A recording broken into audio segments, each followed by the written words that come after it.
근데 중요한 게 뭔가 하면은요, 여기서 한 가지 살펴봐야 됩니다. 지금 10장에서 하나님께서 다시 저 땅으로 내려가서 네 사명을 감당해라, 말씀을 선포해라 그러는데요, 그 당시 초대교회 성도들 입장에서는 이게 참 어려운 말씀이에요. 왜냐하면 아무리 계산하고 또 계산해도 초대교회 성도들 입장에서는 이거는 희망이 없습니다. 절망입니다.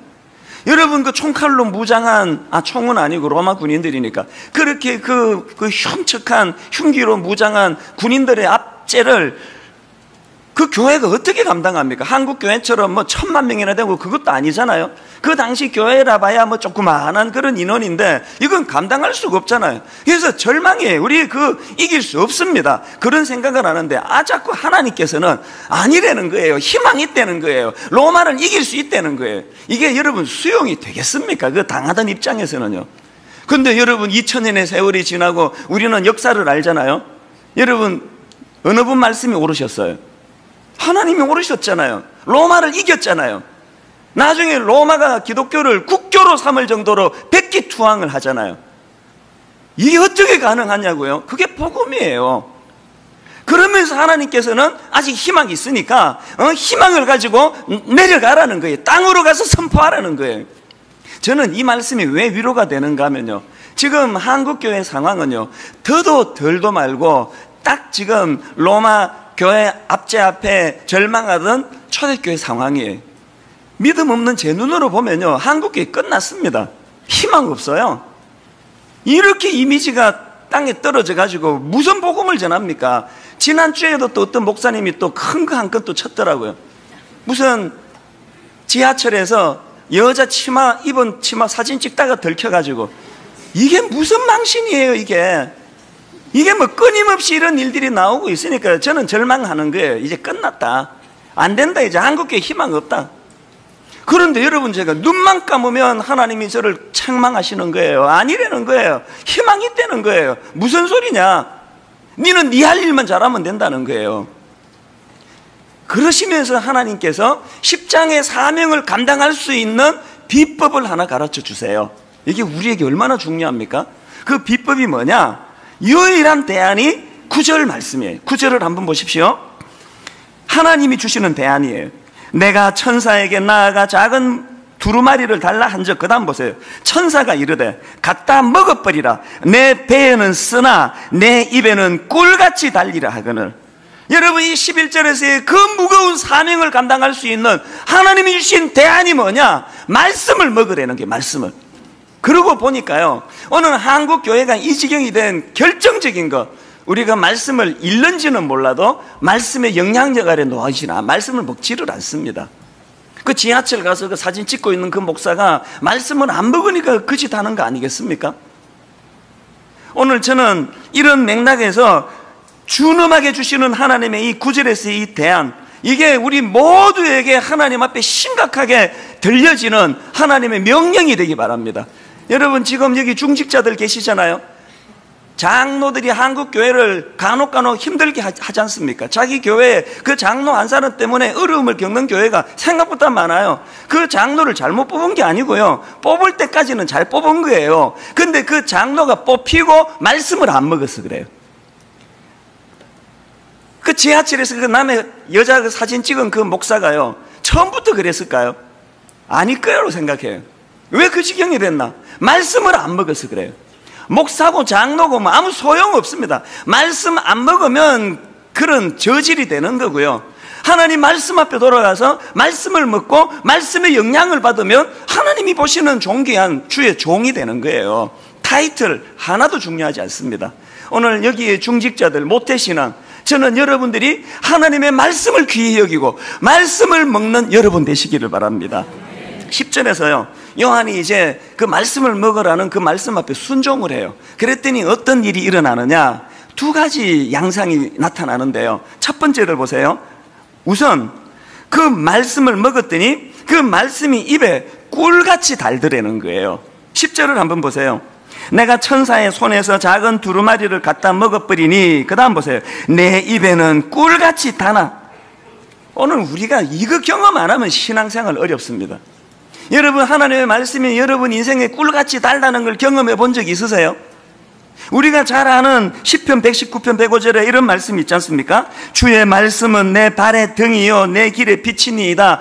요즘처럼 이런 캄캄한 혼미한 시대에 이 말씀처럼 요긴한 말씀이 어디 있습니까? 이 어두운 세상에 주의 말씀이 내 발의 등이 되고 내 길의 빛이 되는 이런 일이 요긴한데, 이게 어떤 사람에게만 가능하냐? 다 일어나지 않아요. 어떤 사람에게 이런 일이 일어나느냐? 바로 앞구절인 103편을 보셔야 됩니다. 103절에 이런 말씀이 나옵니다. 주의 말씀의 맛이 내게 어찌 그리 단지요 내 입에 꿀보다 더 다니이다. 이 말씀이 구현되니까 주의 말씀은 내 발의 등이요 내 길의 빛이니이다. 이게 가능한 거예요. 여기 암만 오래 예배 드리고 해도요, 여러분이 주의 말씀이 내 인생에 꿀같이 단 것을 경험하지 못하면 주의 말씀은 여러분 인생의 등불이 될 수가 없습니다. 구약의 에스겔 선지자도 마찬가지 아닙니까? 에스겔 3장 1절을 한번 보세요. 또 그가 내게 이르시되 인자야 너는 발견한 것을 어떡하라고요? 먹어라. 너는 이 두루마리를 먹고 가서 이스라엘 족속에게 말하라. 자, 여러분 여기 이 말씀의 순서를 한번 보세요. 가는 게 먼저입니까? 먹는 게 먼저입니까? 먹는 게 먼저예요. 먹는 게 먼저. 말씀이 내 안에 꿀송이처럼 달고 내가 말씀을 먹을 때 사명을 가지고 갈 수 있는 능력이 나타나고, 사명을 가지고 가서 하나님의 말씀을 제대로 전파하는 선지자 노릇을 할 수 있는 거예요. 오늘 여기 주차 봉사도 중요하고요, 안내도 중요하고요, 성가대도 중요하고요, 설교 담당도 중요하고 다 중요하지만 어떤 것보다도 그 일들을 행하기 전에 먼저 내가 말씀을 먹어야 돼요.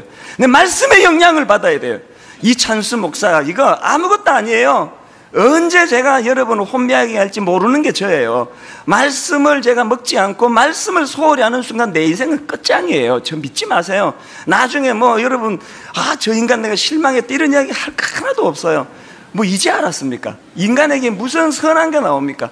말씀이 내게 임하면 하나님의 능력이 덧입혀지는 거고, 말씀을 먹지 않으면 저질도 이런 저질이 없는 게 인간이에요.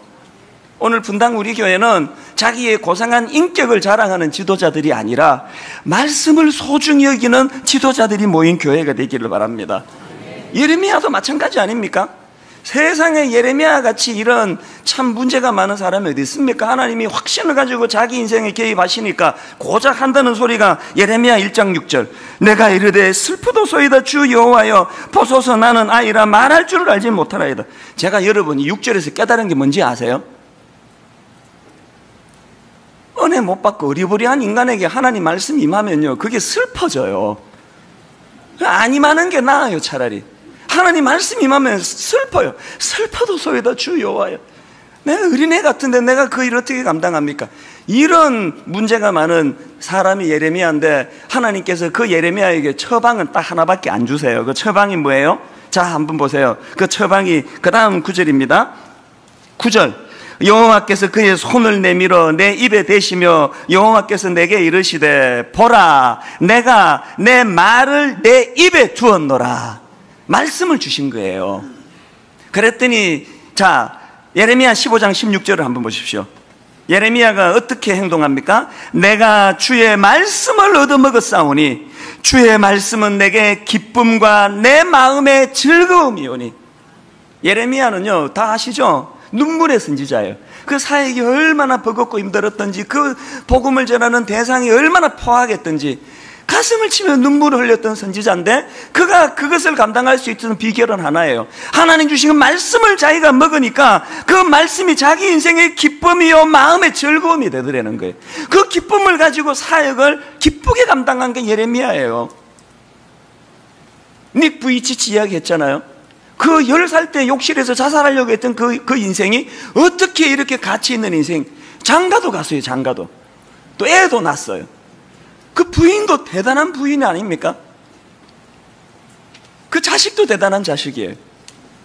누가 이 한 인생을 이렇게 가치 있는 인생으로 바꿀 수 있었습니까? 계기가 뭐였다고요? 요한복음 9장 말씀이 임하니까 그런 거예요.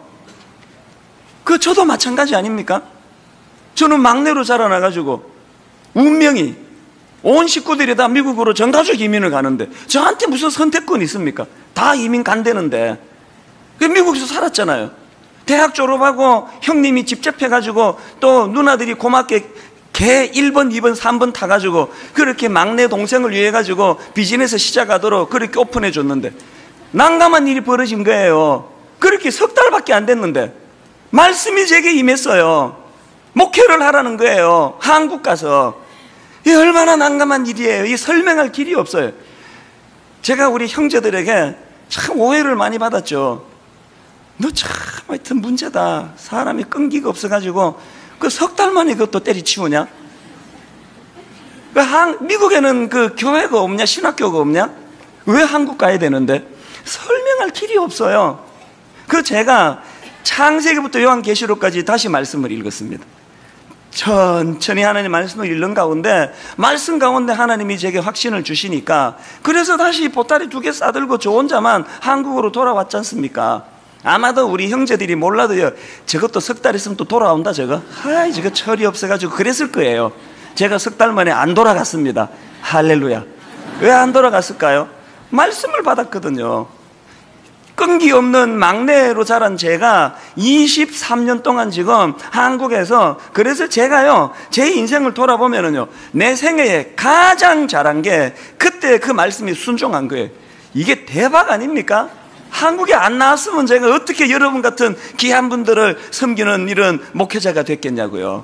이 말씀의 능력이요, 이 한 인생을 완전 다 송두리째 바꾸어 놓고 운명을 바꾸어 놓는 게 말씀의 능력인 줄 믿으시기를 바랍니다. 이게 말씀의 능력이에요.